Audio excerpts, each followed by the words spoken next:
Holy iceberg. We can expect a crime wave. No, Robin. A cold wave of terror. He drives, Robin by his side. He climbs, guest stars say goodbye. Go west, old chum. Go west, old chum. Alright, we're back for another Profiles and Going West. ED, he's recuperating nicely at this point, from what I hear.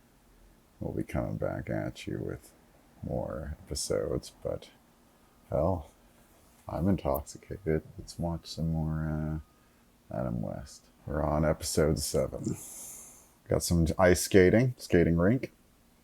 Gotham City ice skating, Amalgamated Ice Cream Companies there. Something tells me I know who the villain's gonna be already. Uh-oh, fuck. There's screaming coming from inside the skating arena, and it's from this very Martian-y outfitted with a crazy ray gun man. The Silver Dome. While he's in the truck for Amalgamated Ice Cream rides away. Did you know that every Friday and Saturday night there's an ice skating party in Gotham City ice skating rink? People run out asking for help, and a motorcyclist cop rolls up. Some kook has melted the ice rink, ruining fun for everyone. Let's look at some of these outfits of Gotham City skaters. Man, there's a pretty girl here. She's got like a, what do you call this, an Argyle socks that match her sweater, and some gray pants. She's got a cardigan that matches her Argyle socks. That's pretty fucking good. And we have a Dutch angle as the Amalgamated Ice Cream truck, which is a pretty cool truck. Chromes the streets. Visit your dairy. Let's check out what the license plate is on this. We've got HL4357 Gotham 1966. Sick. Oh, this crazy helmeted man. Ooh. Spraying some foam out on the street, or some steam. It looks like concentrated steam, which some people call water. I don't. Oh, it looks like it's actually ice. It's created a slick, which wrecked the motorcycle cop and sent him skidding terribly. Kind of sad to me. The Gotham City policeman, he licks his fingers. It says ice. You can't believe it's ice that he slipped in. It's not a wintry day, apparently, in Gotham City. Oh, it's July. Who would melt down an ice rink and then ice up a street? Who would be carrying that much heating ability and icing ability? Uh-oh. The Diabolical Snowman is what Commissioner Gordon tells Chief O'Hara down at Gotham Police Headquarters. It's that Diabolical Snowman who can only exist at distant temperatures 50 degrees below zero or more. He's got a cold, calculating brain. Oh, now we know it's Mr. Freeze, and there's only one man in town who's able to defrost him. They're going to have to place that call to our best friend, Adam West. And sure enough, the red phone with the single button, it's going off there.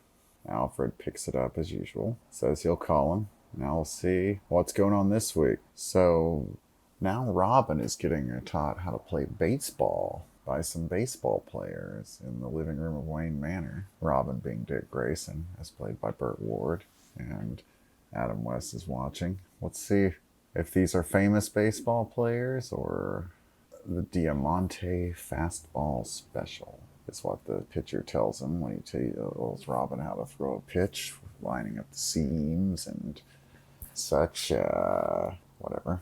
Let's look into this episode of Batman. We haven't been introduced officially to Mr. Freeze without his helmet, but I'll tell you right now, it's going to be an excellent, excellent actor playing Mr. Freeze this week. Perhaps our finest actor yet, just for pure actoriness. The great George Sanders, who was Shere Khan in The Jungle Book, if you may recall. And still, in my opinion, has yet to be outdone as Shere Khan. I think Benedict Cumberbatch was pretty decent in Mowgli. I did not really care for Idris Elba very much in the Jungle Book movie by Jon Favreau, which I do quite like that movie. I like pretty much every Jungle Book, I won't lie. They don't make a Jungle Book I don't see and enjoy. But to me, Shere Khan, yeah, as George Sanders is just amazing. He has such a good voice. I can't do it. I wouldn't thank you for that. This episode's called Instant Freeze. Now let's see who play these. Okay, so Robert Hogan is playing Paul Diamante, the pitcher here. It looks like he's Pentagon personnel. He's just an actor. He was in the Korean War, and he died in 2021. So that's our first. Wow, Robert Hogan. He was in the great movie Species 2, directed by Peter Medak. I don't know if you've ever seen Species 2. But that's one of the great B movies. And probably was meant to be an A movie in some ways, but just for pure luridness, I think that in some ways it far outstretched the original. The effects weren't as good, but you had a good cast with Michael T. Williams, and just very, very, and I think they had Michael Madsen back. It was just one of those crazy movies they could make where, like, what's Michael T. Williams, he plays like a black astronaut or something, and no, maybe he doesn't. It seems like he has a lot of lines in there, like where he's just always trying to get laid and can't. Oh yeah, he does. I think he does play an astronaut in there. He's like, man, can't a brother get the booty? And stuff like that. Lines you just wouldn't have today for a black man of astronaut-y ways. Couldn't do that today. And thank God. A little sad though. I would like to see Michael T. Williams get the booty. Michael T. Williams, great actor. Maybe as good as George Sanders. George Sanders is one of my all-time favorite movies that my dad hit me to. It's a movie called The Kremlin Letter. And this movie has just a fucking amazing cast. It's like George Sanders, Orson Welles, Max von Sydow, John Huston. Who's that guy? Dean Jagger. Even more crazy, B.B. Anderson. Without looking like, also got the main guy is Patrick Neal. He's not. Oh yes, and the incomparable Richard Boone. But this movie, The Kremlin Letter, is just like, you really got to pay attention to it because the information gets so convoluted and all these characters, they get so crazy and they just talk and talk and talk, but then there's action and they're only going to tell you once. It's a movie where you really, really have to pay attention to get the full benefit of enjoying the film. Yeah, just great performances, especially Richard Boone. But George Sanders, oh, you knew who's the illest in that movie? Nigel Green. George Sanders plays a drag queen, and my father is so convinced that George Sanders is gay based on how good he is in The Kremlin Letter. He's like, he played it gay so well, I just don't see now how he could not be gay. So we'll just assume that George Sanders is gay because my father really, really likes the movie The Kremlin Letter, which is a great fucking movie. If you ever see this movie, John Huston directed it. It's hard to find. Hard movie to track down, The Kremlin Letter. You see a very bastardized version of it on YouTube. I do not recommend that. I do not recommend you watch it on YouTube. I recommend you find it through other great channels. George Sanders also won the Oscar for All About Eve, very famously. He kind of steals the movie in a Joe Pesci Goodfellas-y way. He has a lot of the good lines and a lot of the things you remember. That movie's kind of filled with good lines, but George Sanders as the agent, or is he a writer or is an agent? Jewelry shops? Why didn't I think of that? One thing we know for sure. Mr. Freeze is out to steal all the ice in Gotham City. On the contrary, one thing we know for sure is that he's not out to steal all the ice in Gotham City. Otherwise, why would he leave a fortune in loose diamonds on the floor of the diamond exchange?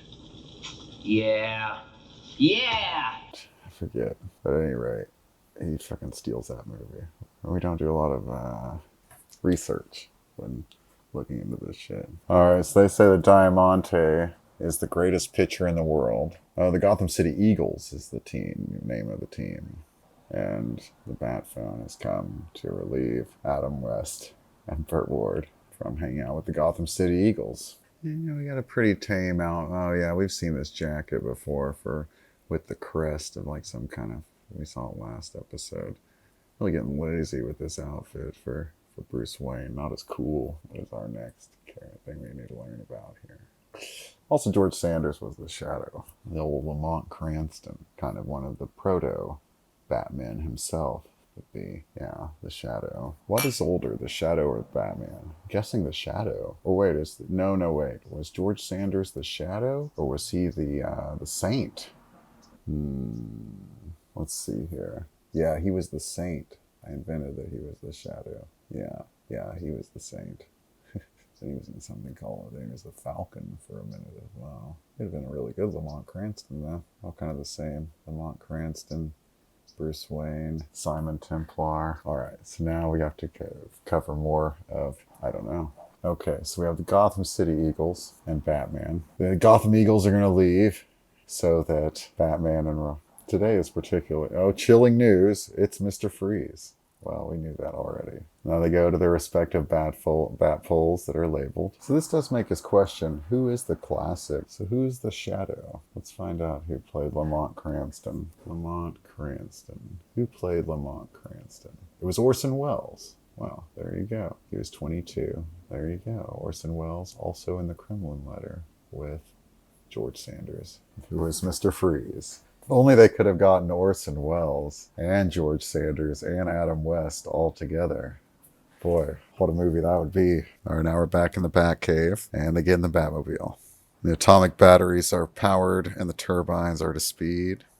And they move out to go to police headquarters. This is where we find out it is called Instant Freeze, is the name of this episode. Oh, we got a new writer. This one's written by Max Hodge. Hopefully he's better than Robert Dozier, William Dozier's brother from last episode. That was terrible. Oh, Robert Butler. He did it again. He's back as the director for episode 7. That's good. That's good news. No Lorenzo Simple Jr. though. So George Sanders is forced to live in an air conditioning suit that keeps his body to 50 degrees below zero. Amazing. He's like a bubble boy, but he can move around. No wonder his mind is warped.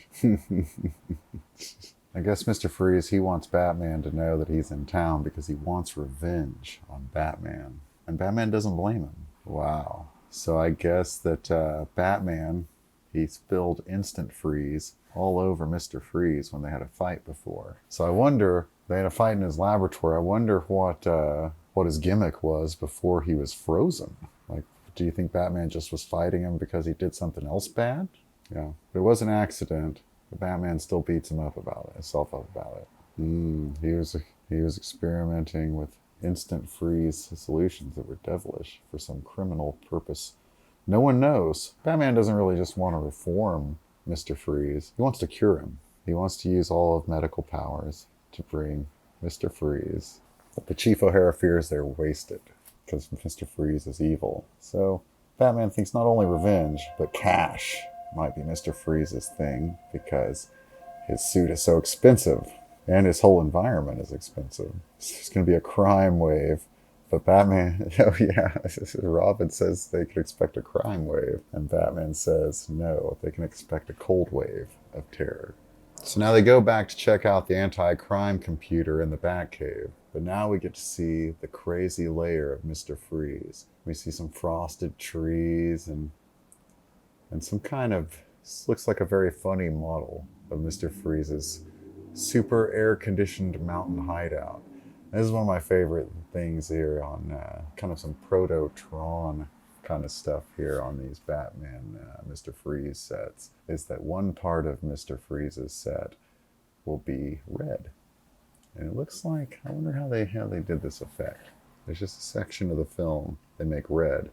Then we can go over the tables and things too. There's a little bit of attention to detail with this effect. I wonder if we can find out how we did it. Let's see here. So I guess in the comic books, Mr. Freeze was Mr. Zero. Wow, they changed it. Do you think they maybe made it off? What year is the Zero candy bar from? Zero.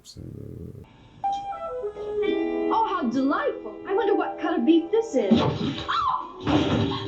It's cold cuts. Has Batman struck out? Is Robin cool for good? Can no one save our noble pair of human popsicles? Answers tomorrow night, same time, same channel. One word of warning. By watching, you too can lose your cool. So the Zero bar is from 1920. So maybe they wanted to not make you think that Mr. Freeze was associated with Mr. Zero, or the Zero bar, because, yeah, their colors are very similar. So I guess in this episode, his name would be Dr. Chevelle, but in the Batman comic books, it was not known forever until we finally found out in the anime. Yeah, they never gave him a name. But then I guess on the animated series of Batman, they called him Victor Freeze, F-R-I-E-S. So Victor Fries, but Freeze. And that's what they used as Arnold Schwarzenegger in the Batman movie, Batman and Robin. Strange. So Terry Garr was one of those ice skaters in the beginning. That's crazy. I'm making some coffee now. Let's see here. So I guess George Sanders will not wear any makeup for the part, but he is the only one who wears the crazy helmet, which is the part associated with the character. Yeah. In the future, I believe the future Mr. Freezes will be, I feel like the future Mr. Freezes will be Eli Wallach and maybe Otto Preminger or something, right? We'll see. Yeah, this may be the only time that we see George Sanders as Mr. Freeze on the show, are in these two episodes, because, yeah, they really fucked with this and couldn't get him back or something. Let's find out if, so like part of the, let's see here, Mr. Freeze is kind of, yeah, it was Otto Preminger. Okay. Yeah, Mr. Freeze, he hangs out with a polar bear and a silver cup. He's got some kind of crazy machine here. And he has also a polar bear rug and some fresh fruit on a table. All this very like cold colors. I'll be honest, Mr. Freeze's hideout really looks like it could be out of Woody Allen's movie Interiors. It may just be that Mr. Freeze has good taste. So everywhere except for where Mr. Freeze is in his hideout is 76 degrees. None of those factoids told us how they fucking did this. Seems really easy, but if the weird constraints.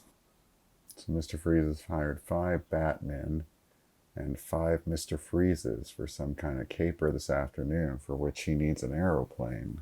One of his henchmen's name is Nippy. Very intimidating. Wait, I feel like some of his henchmen, we've seen these guys before. Maybe not. First, Mr. Freeze toys. Then he destroys. This is maybe our first talking of William Dozier this episode, where he says they're going to meet the frosty foe. Get some nice, Batman has to hang out in a freezing chamber to be prepared to fight with Mr. Freeze. A portable freezing chamber. It seems pretty cold. We got some good font on this. This Art Deco. So Batman just can't survive very long in this anti-freeze capsule. He's trying to build up his endurance, and he has an anti-freeze capsule he takes, but it doesn't work. And Alfred brings in iced tea,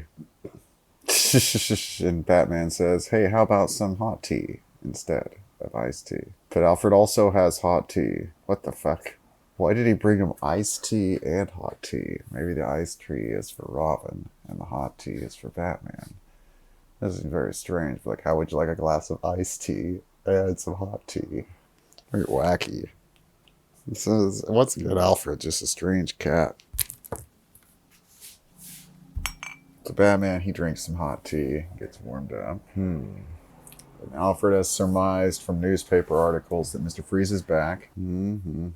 So here's the thing, is the Batman's anti-freezing capsule, it's worked down to 0 degrees. But in order to be an effective defense against Mr. Freeze, it has to withstand 50 degrees below 0. That's 0 Fahrenheit, I believe. Well, they don't say that. Maybe that's Gotham temperature scale.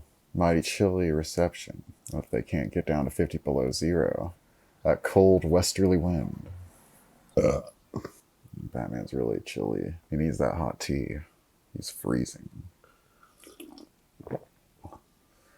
So now these Batmen have been spotted all over town. East side, west side. They're really confusing Chief O'Hara. Downtown, west town. So Commissioner Gordon tells Chief O'Hara, these are imposters. They're not the real Batman. The best thing they can do is call the real Batman. Oh yeah, let's check out what Batman's thing here says. Batman has kind of a map, and it says Giant Lucite Lighted Map. Yeah, it's labeled the Giant Lighted Lucite Map of Gotham City. Giant Lighted Lucite Map of Gotham City. I'd like to have this map. Has this been sold at auction at any point?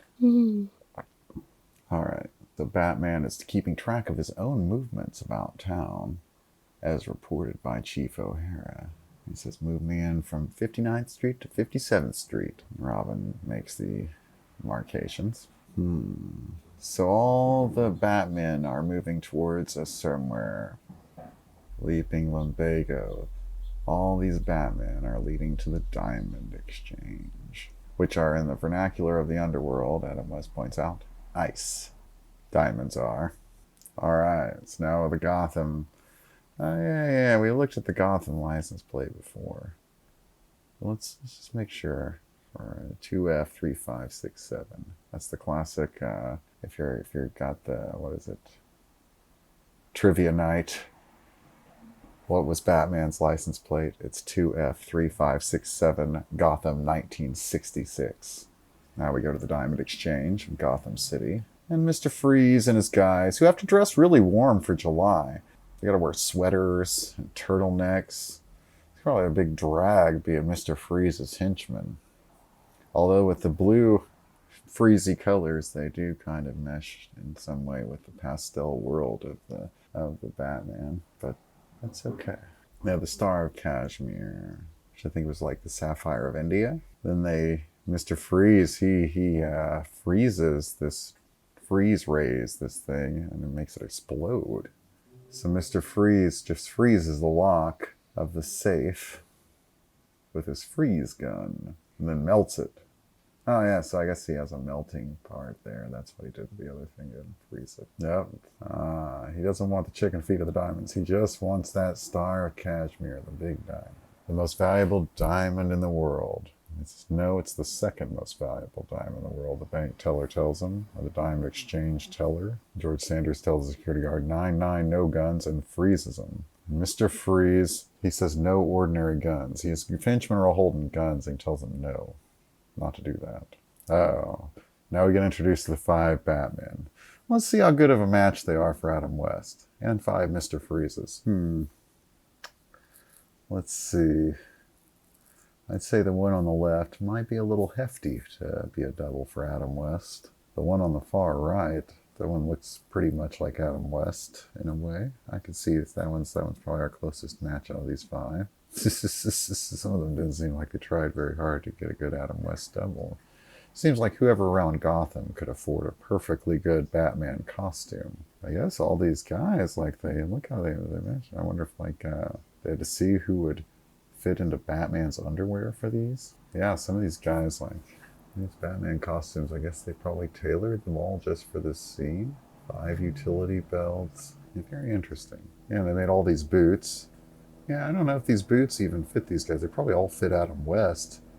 They're just like, hey, who will fit into these boots? Who can walk around in Adam West's boots? There's no way they made 5 pair of fucking Batman boots just for this scene. I mean, maybe so. At this point, they've been picked up for series, and they were like, fuck it. The Mr. Freeze costume seems pretty cheap. And they're like, we're going to need some Batman costumes around. Let's look at how the boots move. Pretty well. It's the real me, Chum.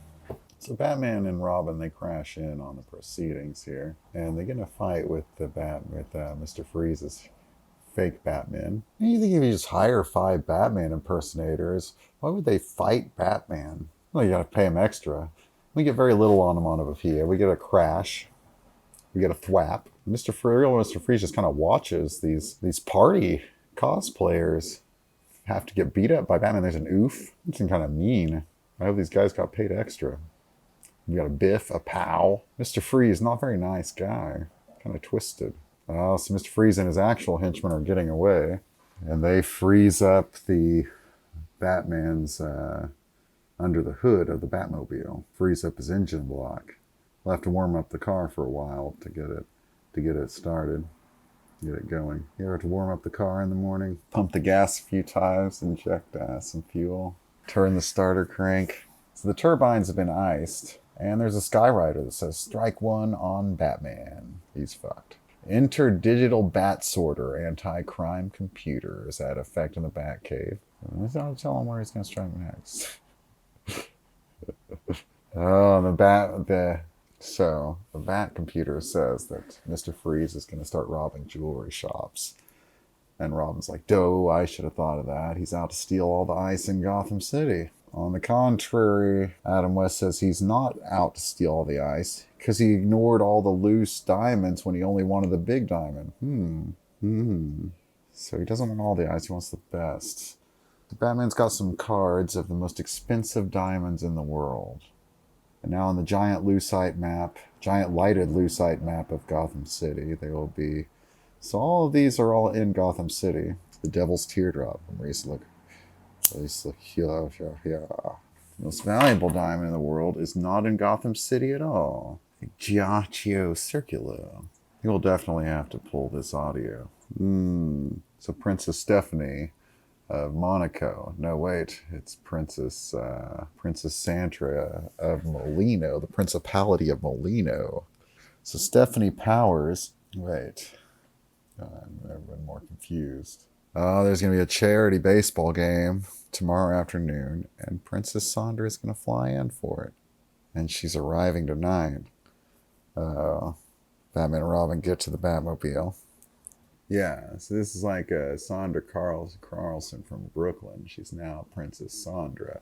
So now we have to look into Princess. So is this Princess Grace or Princess Stephanie, right? Stephanie? Okay, so yeah, I guess Grace Kelly. This is like before my time.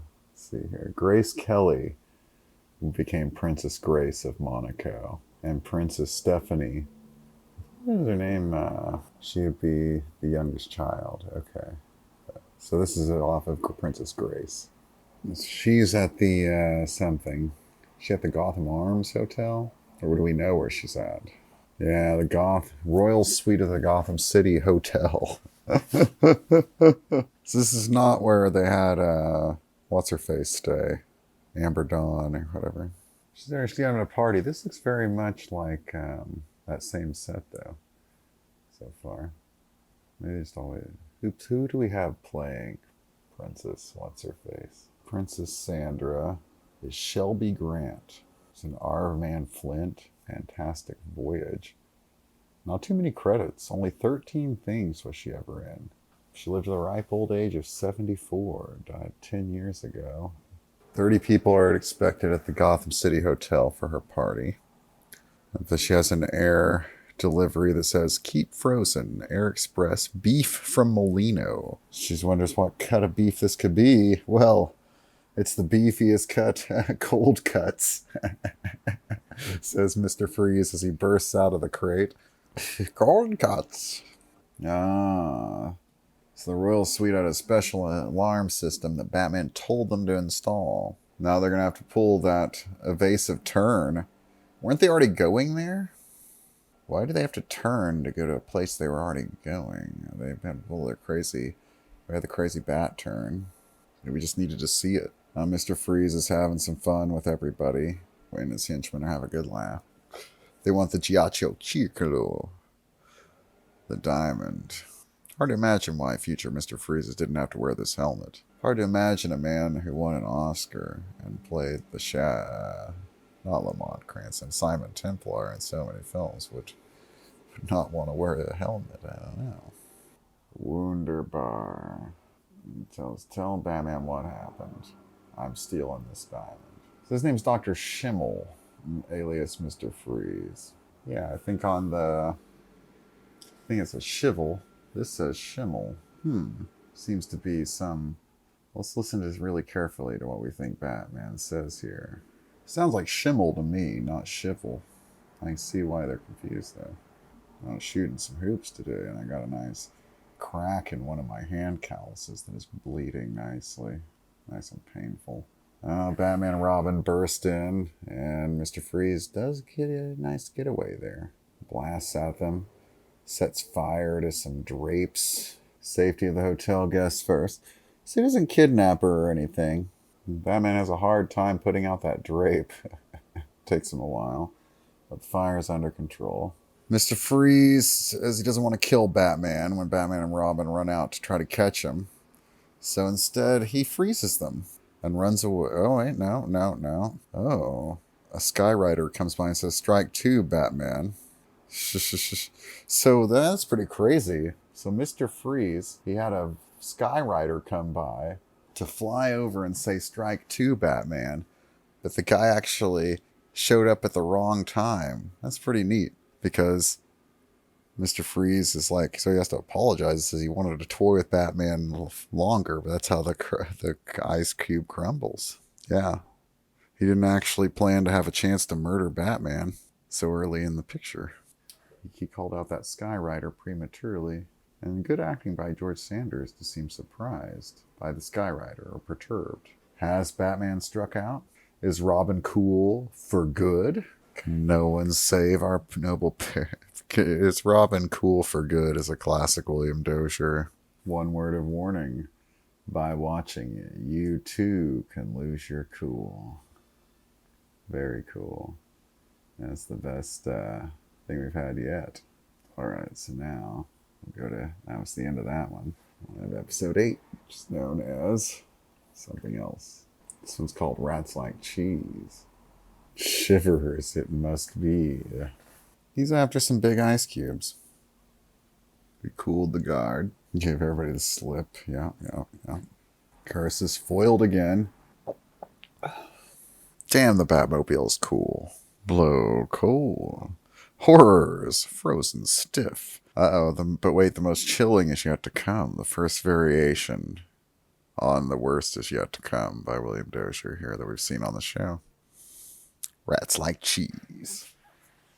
So what was the last one called again? Instant Freeze, Rats Like Cheese. Rats do like cheese. Hey, wait. George Sanders is Mr. Freeze. This is a chance to look at Stafford Rep. Once again written by Max Hodge. Let's look into what Max Hodge did. I wrote a Mission Impossible episode. I see. He was a writer on Mannix. Man from U.N.C.L.E. No, wait. The Girl from U.N.C.L.E. Damn, he lived a nice. Another Woodland Hills. Death, 91 years old. Boy, this guy wrote for Dr. Kildare. He wrote for all the shows that are like this. Night Stalker. Kojak, the Night Stalker. With Richard Matheson's. This is another Darren McGavin property, right? More Darren McGavin, as always. Then we got Stafford Rep. Let's find out. Chief O'Hara. He died in 1974. At the age of 56. Wow.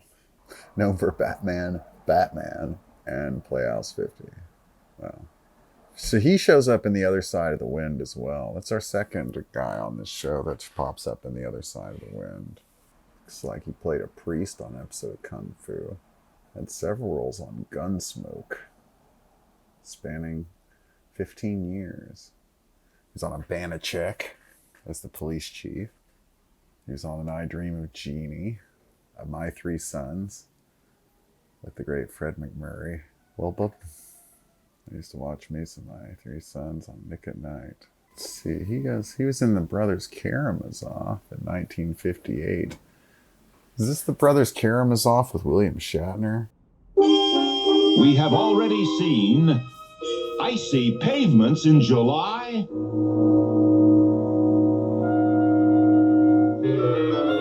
Shivers, it must be. Mr. Freeze strikes again.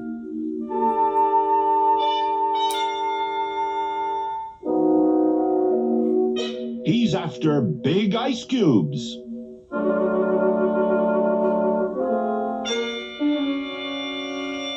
He cooled the guard.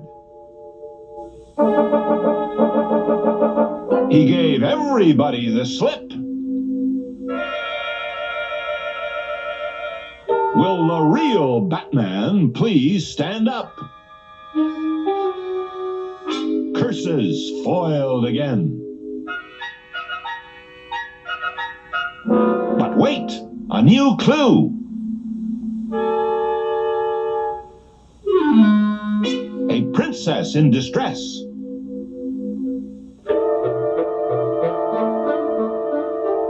The dynamic duo to the rescue.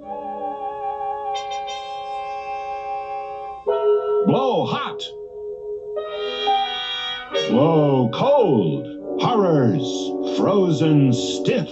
But wait, the most chilling is yet to come. Oh, it was Yul Brynner. My bad. Oh, yeah, this one is with William Shatner as Alexei. Yeah. Richard Basehart, William Shatner, Lee J. Cobb. Yeah. William Shatner and Brothers Karamazov is really, really a good time at the movies. Yul Brynner as Dmitri. All right. Let's see if there are any wacky facts about him. It's like he had himself 3 wives. He played a lot of cops. Yeah. This is the guy, Stafford Rep, Chief O'Hara, that our buddy Adam West, he really liked him. He didn't much care for, I think, Alan Napier. No, wait. The guy, whoever plays Commissioner Gordon, I don't think Adam West liked him very much. Neil Hamilton, yeah. Whoa. So Batman and Robin ended up chilled at the last episode. Now they're being thawed. They got rushed to the hospital. They have to be thawed. You gotta thaw people, especially in the hospital. Midnight in the super hypotherm deicifier chamber, marked 7 of the Gotham City Hospital. 2 lonely figures lie quiet. Whoa, there's an observation here by Chief O'Hara's. No, wait, Commissioner Gordon's there. Yeah, maybe. Yeah, there's Chief O'Hara. Nice frosted windows. Yeah, and O'Hara, he wants to get his hands on that dastardly Mr. Freeze because he was buddies with Adam West and doesn't want to see him injured. But Commissioner Gordon cautions him, you need to carry out the due process of law, sir. You can't just get your hands on Mr. Freeze and get the revenge you so want. The doctor's really stressed here. The doctor looks like a fucking gorilla. The guy playing the doctor seems more suited to play a henchman. He says, what do you want? Miracles? I'm doing the best I can. That's all I can do. His name's Vince. What the fuck? Dr. Vince. Dan Terranova. Weird. Very weird. Weird choice.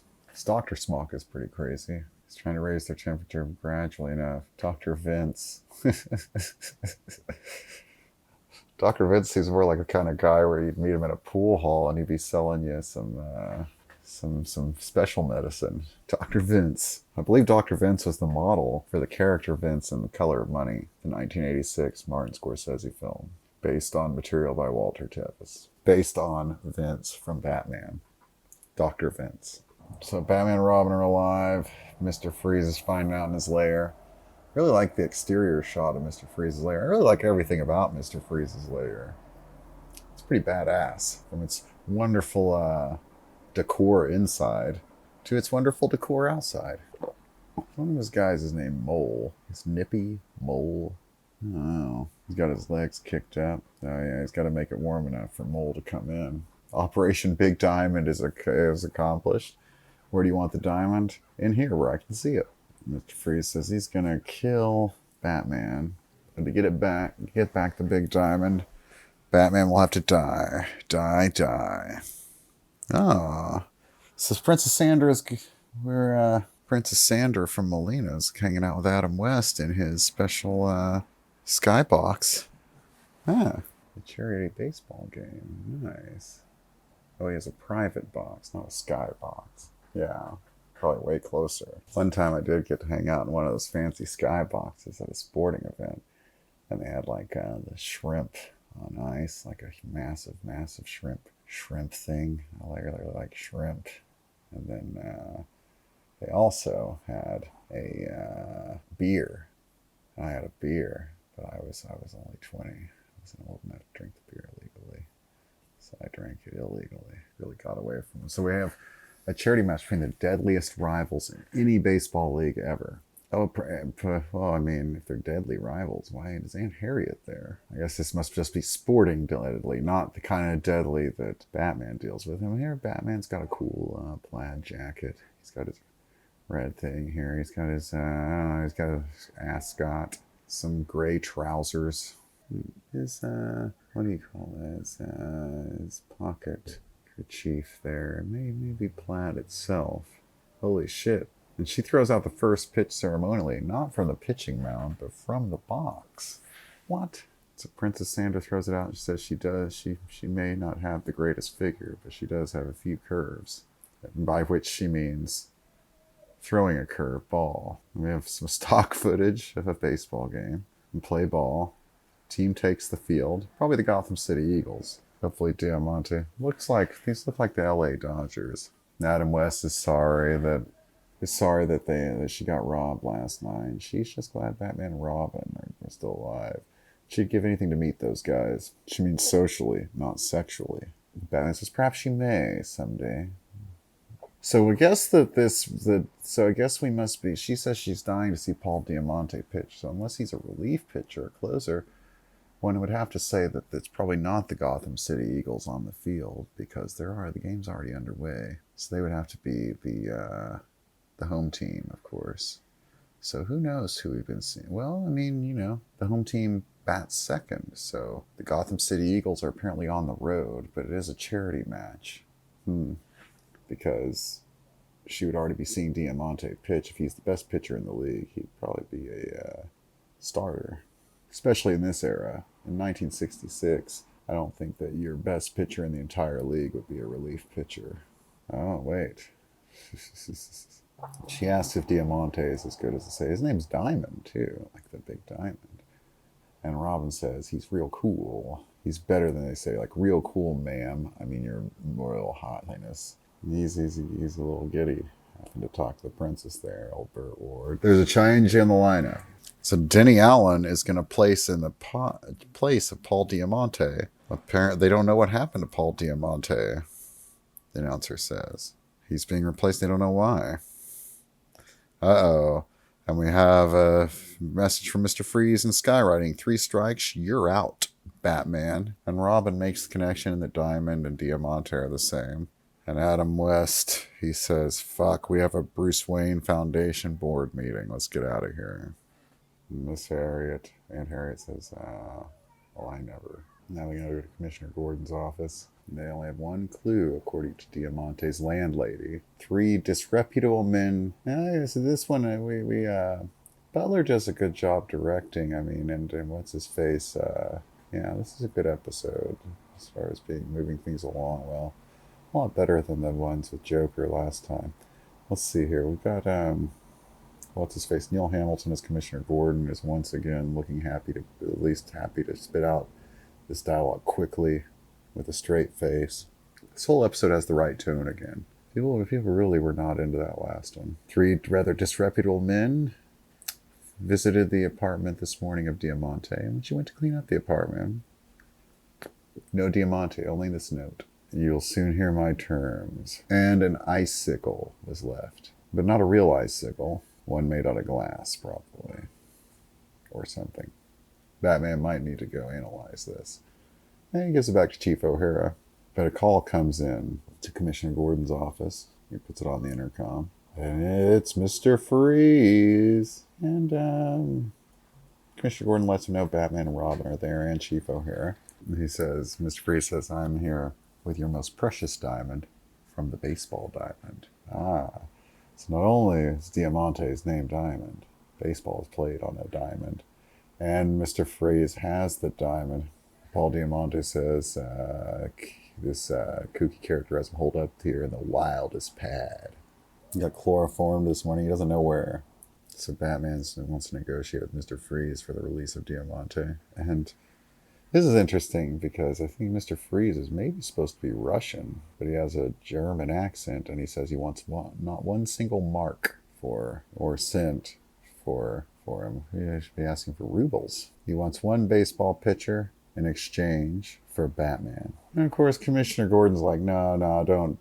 And Chief O'Hara is Adam West's best friend, says, no.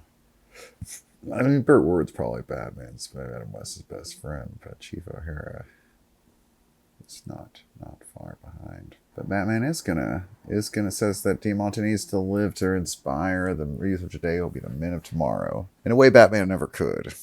Batman just sends the youth of today into futures of night-born perversion. Batman's gonna go out alone without Robin, because he gave his word to Mr. Freeze that he will exchange himself for Diamante.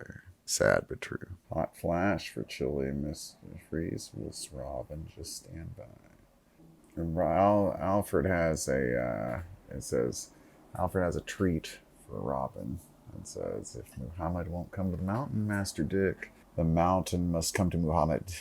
Which is, of course, one of our many subtle indications this show wants us to convert to Islam. And so Robin says, who has time for afternoon tea at a time like this? Though it certainly doesn't look like he's being brought tea at all. It looks like some kind of delicious parfait with whipped cream. But Alfred tells him that even Wellington had time for tea, even at Waterloo. Wellington, where it is beef Wellington, which is not a cold cut, is named after. This is a little extra energy wouldn't hurt. There's no way this is tea. So Robin secretly planted a homing device on Adam West.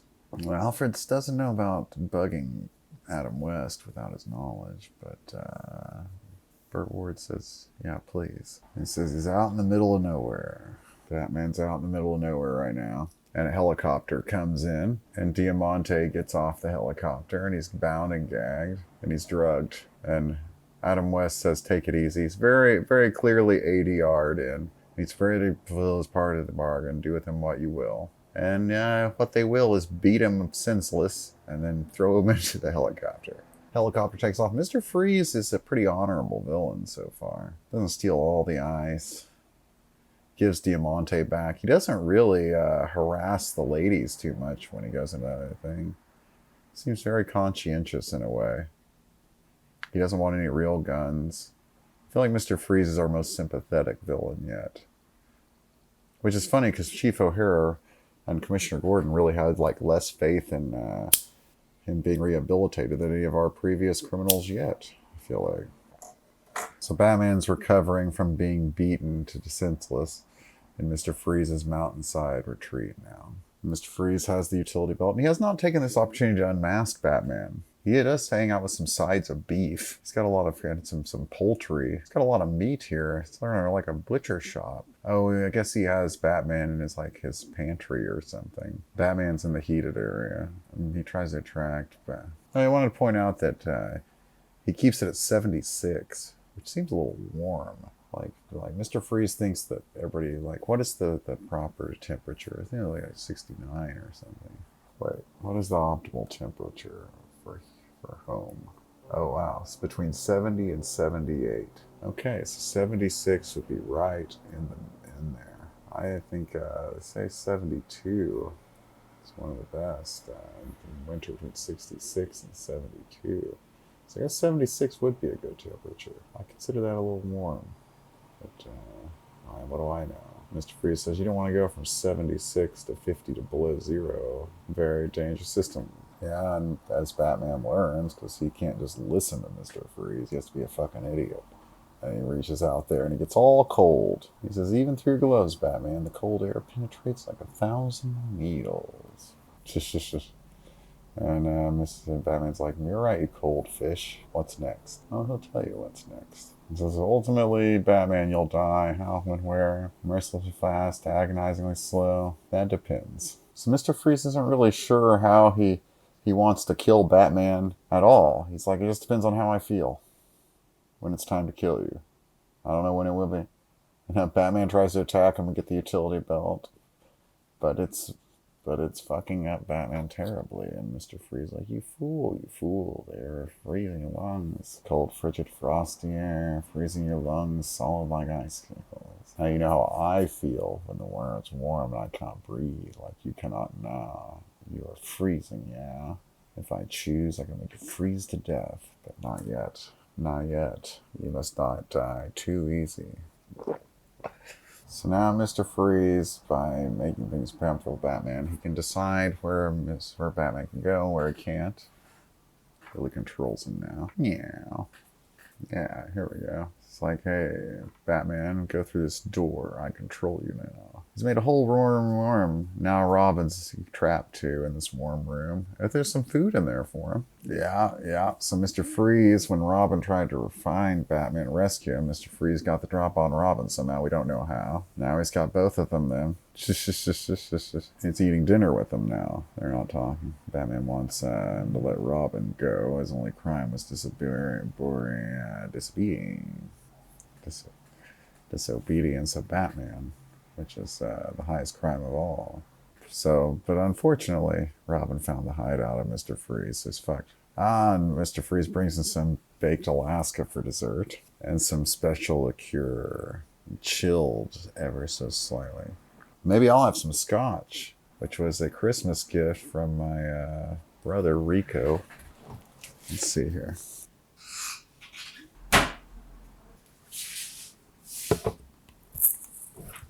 This reminds me, I like to drink scotch. I think that E.D.'s dad used to like to drink scotch, and maybe like to drink it quite often. And one day, after a while, like E.D. noticed, he was like, "Dad, I haven't seen you drink that scotch in a while. What happened to that scotch you used to like to drink?" He's like, "Well, one day I woke up and I felt like shit."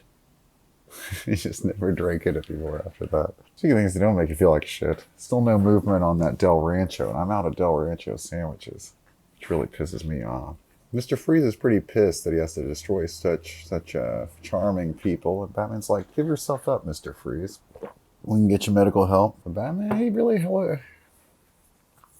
Mr. Freeze has a deep, deep hatred for Batman. Hey, this just occurs to me. I got that Moderna booster shot today. I haven't felt the least bit crazy. It was hours ago. Hours and hours. I went and played basketball today. Alone. But still, I can't say I felt even soreness in my arm. They decide to make a break for it and attack him. Robin can't stand the cold. Batman has to pull him into the red area. Robin slipped on the baked Alaska. And Robin's apologizing for fucking up. Batman's like, "You tried. That's the true measure of a man. Win or lose." Now Mr. Freeze decided, hey, now I'm going to slowly freeze you guys to death. So the red area will shrink and shrink and shrink till Batman and Robin have to hide within each other to stay warm. Oh, yeah. So they stay warm back to back. That's how I'd do it with ED too, if we had to do this. And then finally, Batman's like, "You know what, Burt Ward, you just stay in the red area alone. I don't want to touch you anymore." I don't blame him. I mean, a little. And Batman, Mr. Freeze is like, "You're going to freeze to death now, Batman." But Batman, he cold cocks Mr. Freeze. And he's just turning right on the button. Turnabout is fair play, depending on how you view baseball. So he had special super thermal B-long underwear for extreme cold. And he was only pretending to freeze. So Mr. Freeze is now, he can't breathe. He's in the 76-degree thing. Batman's torturing him to death. And he's like, "Please help me, please help me." And Batman's like, "All right, fine. We'll raise up, we'll lower your temperatures here in your little area until we get you to the cooler." So, Batman likes to make him suffer a little before he goes to prison. But first, oh man, they've got the real guns. Mr. Freeze's henchmen come in and they try to shoot Batman with very real guns, which Mr. Freeze said not to do.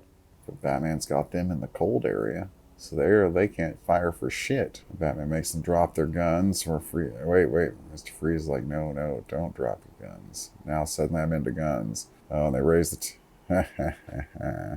but then they turn on the heat really fast, which drives Dr. Schimmel away from... Well, now he's Dr. Shivel. Before he was Schimmel, now he's Shivel.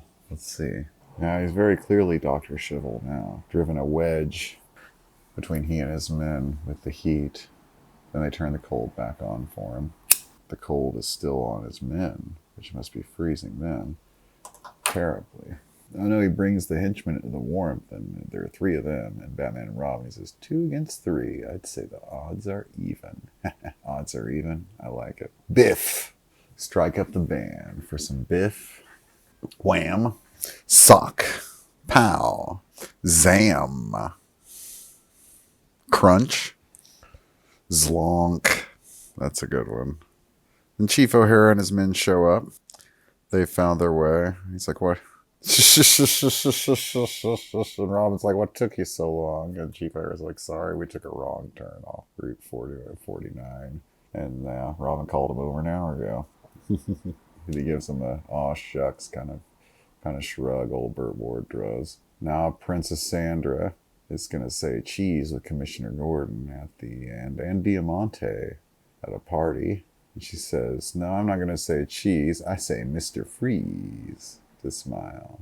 Cheese, freeze. Is that, so is it the ch or the cheese? Cheese. Say cheese. Say freeze. Yeah, maybe freeze works just as well. Mr. Freeze. Old Adam West and Burt Ward show up in forms of Dick Grayson and Bruce Wayne. She says, you sticks in the mud.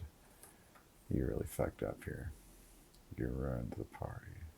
You ruined the baseball game going off to a board meeting like so. Oh yeah, it does sound like us. This is a black tie affair.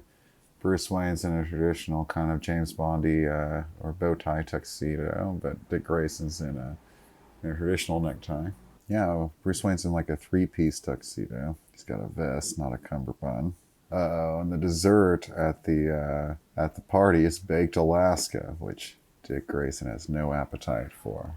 Oh, next week's going to be Batman versus Zelda the Great. This is our first tease, I think, of any of the episodes. William Dozier tells us next time, Batman versus Zelda the Great.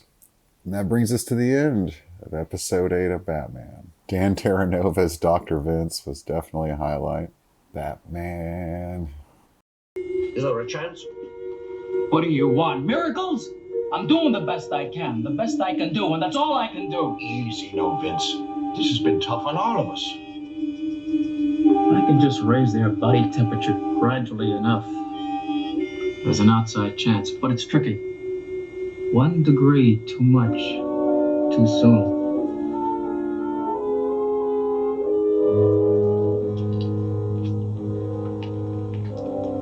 It will be a long and worrisome vigil, I fear.